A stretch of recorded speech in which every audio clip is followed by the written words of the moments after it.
Ты слушаешь Радио Мария.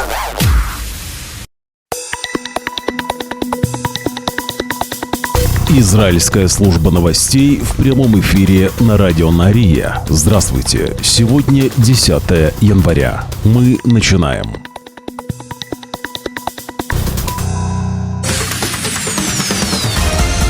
Главные новости Израиля. Слушай на Радио Мария.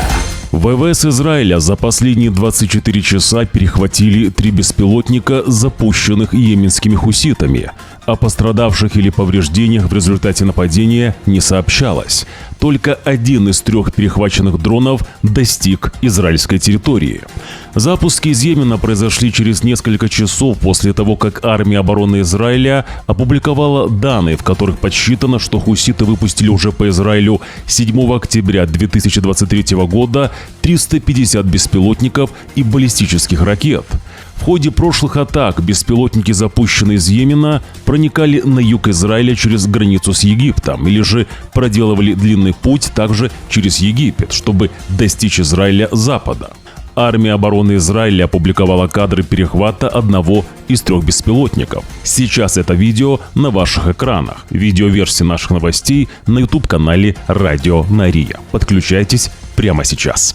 Новости на Радио Мария. Несколько сотен человек присутствовали на похоронах Йосифа Зиядны, тело которого было обнаружено в Газе спустя 15 месяцев после того, как террористы Хамас похитили Йосифа и его сына. Напомню, что тело Йосифа было найдено во вторник вечером в туннеле на юге сектора Газа, вместе с находками, которые, по словам армии обороны Израиля, связаны с его сыном Хамзой Зиядне. Премьер-министр Израиля Биньямин Нетаньяху провел консультации с небольшой группой министров и руководителей служб безопасности. В ходе встречи глава Шабак Ронен Бар призвал правительство, цитирую, «одобрить крупную контртеррористическую операцию армии обороны Израиля в Иудее и Самарии». Армия обороны Израиля уже проводит там почти ежедневные рейды, а в последние недели к ней присоединилась и палестинская администрация, которая проводит операцию в лагере беженцев Дженин, который стал рассадником поддерживаемых Ираном вооруженных группировок. Однако Бар, по-видимому, выступает за более интенсивные усилия со стороны Израиля. Значительное снижение числа атак в Иудее и Самарии обманчиво. Оно не отражает масштабов терроризма на местах, говорит Бар. Мы отмечаем последовательную тенденцию к эскалации с 2021 года, когда нападавшие перешли от бросания коктейлей Молотова к использованию взрывных устройств. Израиль должен извлечь урок из событий 7 октября и не допустить усиления этих террористических элементов, сказал Ронен Бар. Министр юстиции Израиля Яриф Левин и министр иностранных дел Израиля Гидеон Саар представили масштабный пакет судебной реформы. В рамках этого пакета будет изменен состав важнейшего комитета по отбору судей. Все реформы вступят в силу только в следующем составе Кнессета, то есть после следующих выборов. Основа изменений – представители коллегии адвокатов, которые практически всегда были в коалиции с судьями, удаляются из комиссии. Их место займут 2 адвоката, которые будут избираться депутатами Кнессета. 1 от коалиции, 1 от оппозиции. Таким образом, в состав комиссии войдут 2 министра, 2 депутата. 1 от коалиции, 1 от оппозиции. 2 адвоката, 3 судей. Для утверждения любого назначения, в том числе и в высший суд, нужны будут 5 голосов из 9 при соблюдении условия, что есть по меньшей мере 1 голос от оппозиции и 1 голос от коалиции. Главные новости Израиля. Ливанские законодатели избрали главой государства главнокомандующего армией Джозефа Ауна, заполнив вакантный пост президента генералом. В стране уже 2 года нет президента, и многочисленные предыдущие попытки избрать его провалились. Президент Ливана Жозеф Аун в своей первой речи в парламенте заявил, цитирую, «Обещаю положить конец израильскому присутствию на юге Ливана, откуда Цааль должен завершить вывод своих войск к концу месяца. Я обязуюсь контролировать активизацию силовых структур и обсудить стратегическую оборонную политику, которая позволит государству устранить израильскую оккупацию со всех территорий», говорит Аун. В это же время министр иностранных дел Израиля Гидеон Саар поздравил Ливан с избранием Жозефа Ауна на пост президента. В сообщении в соцсети X Саар выражает надежду, что, цитирую, «выборы будут способствовать укреплению стабильности, лучшему будущему Ливана и его жителей, а также добрососедству». Избрание Ауна было поддержано США, Саудовской Аравией и Францией и рассматривается как необходимое условие для полного вывода войск Цааля с юга Ливана. Палата представителей США продвигает законопроект о санкциях против Международного уголовного суда в связи с ордерами на арест, выданными в отношении премьер-министра Израиля Биньямина Нетаньягу и бывшего министра обороны Израиля Йоава Галланта. Законопроект призывает США ввести санкции против любого должностного лица МУС или организаций, поддерживающих Гаагу, который предпринимает любые усилия по расследованию или же аресту, задержанию или судебному преследованию любого лица, которое находится под защитой Соединенных Штатов и их союзников. Санкции включают блокировку или аннулирование виз и запрет на сделки с недвижимостью в США. Напомню, что США и Израиль не подписали Римский статут, на основании которого и был создан МУС, и, соответственно, МУС не имеет юрисдикции в отношении действий США и Израиля. И главной теме выпуска. Польское правительство заявляет, что обеспечит руководству Израиля свободное и безопасное участие в праздновании 80-й годовщины освобождения лагеря Освенцим. Президент Польши Анджей Дуда обратился к своему правительству с просьбой гарантировать, что премьер-министр Израиля Биньямин Нетаньягу не будет арестован, если он посетит ключевое мероприятие. В прошлом месяце польские СМИ сообщили, что Нетаньягу воздержится от участия в мероприятиях в конце января, посвященных 80-й годовщине освобождения нацистского концлагеря Освенцим, опасаясь ареста из-за обязательства Польши уважать ордер на арест, выданный Международным уголовным судом в отношении премьер-министра Нетаньягу за предполагаемые военные преступления в секторе Газа. В письме, отправленном вчера премьер-министру Дональду Туску, Дуда просит не препятствовать возможному пребыванию Нетаньягу в Польше, цитирую, «ввиду абсолютно исключительных обстоятельств». Дуда призывает польское правительство, цитирую, «разобрать адекватную формулу, которая параллельно и гарантирует, что Нетаньягу не будет арестован, а также гарантирует, что Польша будет соблюдать международное право». Однако Bloomberg отмечает, что Дуда часто вступал в конфликт с польским правительством. Это же позволяет предположить, что последнее может не выполнить просьбу президента. В офисе Нетаньягу прокомментировали, что премьер-министра не приглашали, однако польские чиновники, как сообщается, полагают, что отсутствие контактов с израильскими коллегами связано со страхом ареста Нетаньягу.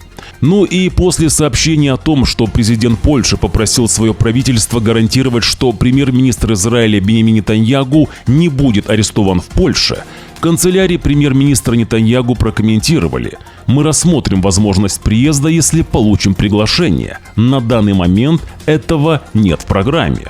Прежде всего им придется решить вопрос с МУС». Конец цитаты. Новости на радио Найрия. Папа Франциск снова раскритиковал военную кампанию Израиля в секторе Газа, назвав гуманитарную ситуацию в палестинском анклаве, цитирую, «очень серьезной и позорной». В ежегодном обращении к дипломатам, с которым от имени Франциска выступил помощник, Франциск упоминает о, цитирую, «зимних холодах в секторе Газа, где практически нет электричества, и о последствиях холодов. Мы никоим образом не можем принять атаку на мирных жителей», говорится в тексте. «Мы не можем принять, что все замерзают из-за того, что больницы были разрушены или же энергетическая сеть страны была повреждена». Конец цитаты. Мы же, Израиль, заявляем, что боевики Хамас захватили несколько больниц, используя их в качестве укрытия, вызвав необходимость проведения там военных действий. Ультраортодоксальные демонстранты вчера перекрыли движение на шоссе 4, крупной автомагистрали с севера на юг недалеко от въезда в Бней-Брак. Все это в знак протеста против призыва в армию обороны Израиля. Все это после решения высшего суда, который потребовал положить конец всеобщим освобождениям харидим от воинской службы. Во время протеста харидим сотрудники полиции перенаправляли транспорт на альтернативные маршруты. Протестующие сидели на асфальте и кричали: «Мы умрем, но не пойдем на военную службу».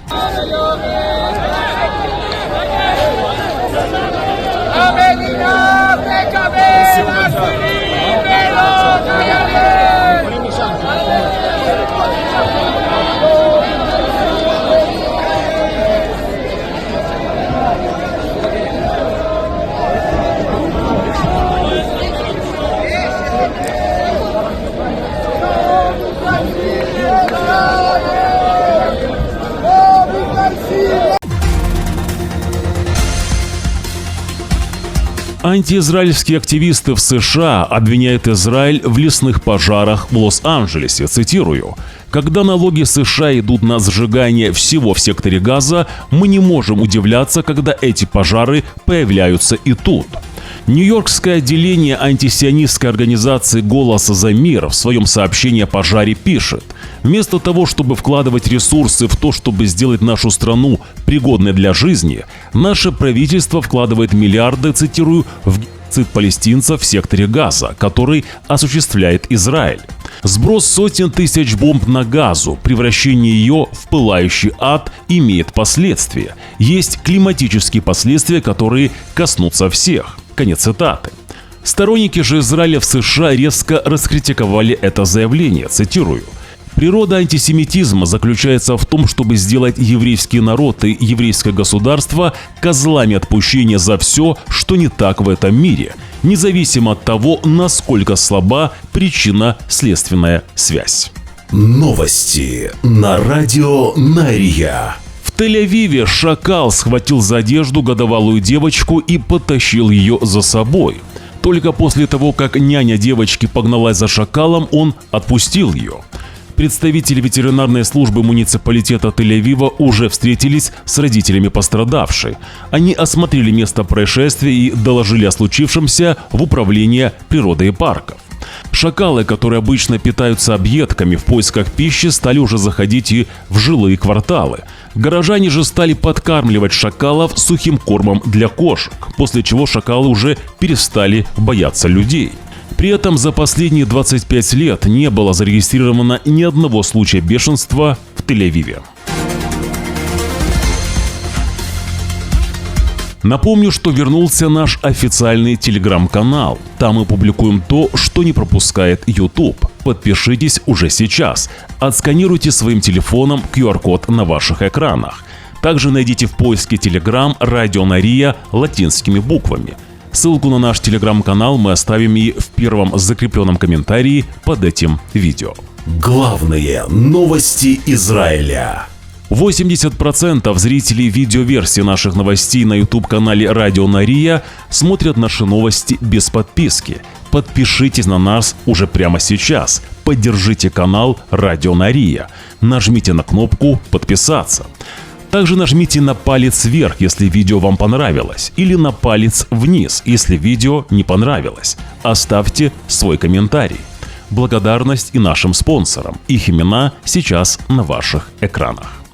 Израильская служба новостей желает вам хорошего дня. Уже в воскресенье, 12 января, в 6 часов утра по Иерусалиму мы снова в прямом эфире. Вы должны знать правду. Шаббат шалом и до встречи.